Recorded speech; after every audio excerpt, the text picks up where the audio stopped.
So here's how I would start off the trick. So I would show you guys over here that in this red deck I've actually drawn a whole bunch.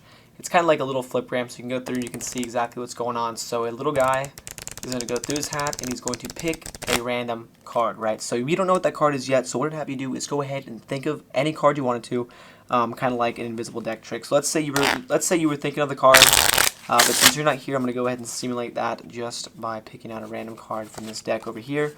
And let's say you were thinking of a card and you happen to think of the Queen of Clubs, right?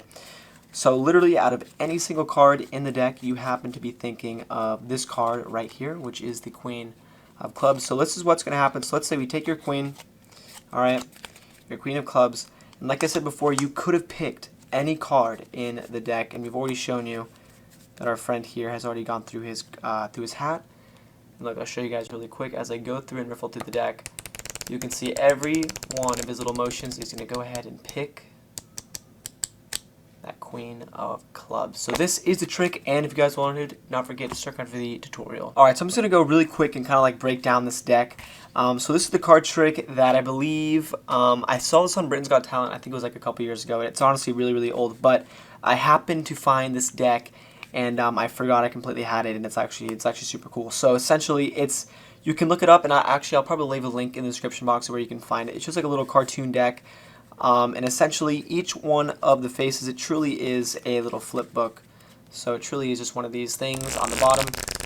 So that's how you reverse it this way, and then if you reverse it the other way, you can see all the cards are on the other side. So what you have to do is, this is how it works. So the very bottom card is a blank card. Okay, so there's no names of any of the cards here just yet.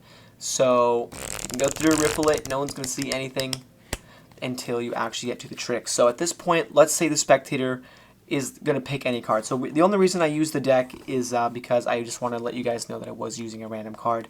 So at this point, let's say the spectator said any card. Let's say they were to say maybe like the 7 of Hearts, right? So what you would do, if they were to say the 7 of Hearts, you would go through the cards. It's super, super simple, guys. You just go through the cards, you find the 7 of Hearts, you can make up whatever small talk you want or something until you get there. And the way it works is you actually have to take the 7, okay, but don't plop out just the 7, okay? You kind of hold the cards like you're still spreading them, okay, nothing's outjogged. All you do is while the spectators are focused on that 7 or whatever card they picked, you just have to put a pinky break underneath the next card below. So in this case, this is going to be the 6 of Hearts. So you pull off their card, get a pinky break the card below that. You leave their choice onto the pinky break. You can square that up, and then what you do is you push forward both cards. So in this case, I actually do have both the 7 and the 6 in that grip, just like that. So you push this forward. All you have to do is square up the deck or so.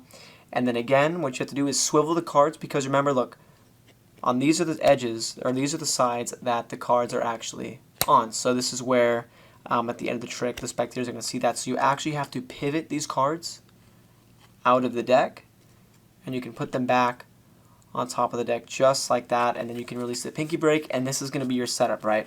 So you have the 7 and then the card below it as well. All you have to do is a super, super simple wrist kill. So you're going to hold on to that 7 and then pry away the card below it so they don't see that the bottom's changed. In this case, you have the 6 of Hearts there. The 7 can go on the table so they can see it. And like I said, guys, you want to have the card that's below their picks. In this case, the 6 of Hearts, you want that on the bottom, not necessarily the card they picked.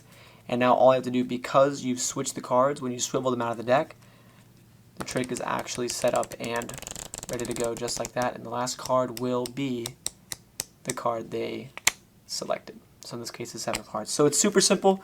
That is it. And then all you have to do in order to reset the card trick is put the cards back in the order you had them, twist them around, and then you can put them right back into the order that you found, and the trick is going to be good to redo. Just like that. Obviously, you don't want the spectators to see you redoing the card trick, but as you guys can see, if you don't actually put the cards back the right way, you're going to get a little flash, which isn't good. So you want to go ahead and fix that mistake just by putting the cards back in the same order, but that's essentially it. So that's it for the card trick, guys. I'll leave a link for the cartoon deck, and then that way you guys can do the trick as well. And if you haven't subscribed, go and do so. And as always, thanks for watching. It's all rap, we should be alone. Pretty magic glitter slaps. Cause the left ain't stopping with the godless popping. prophet, she's a literal vampire.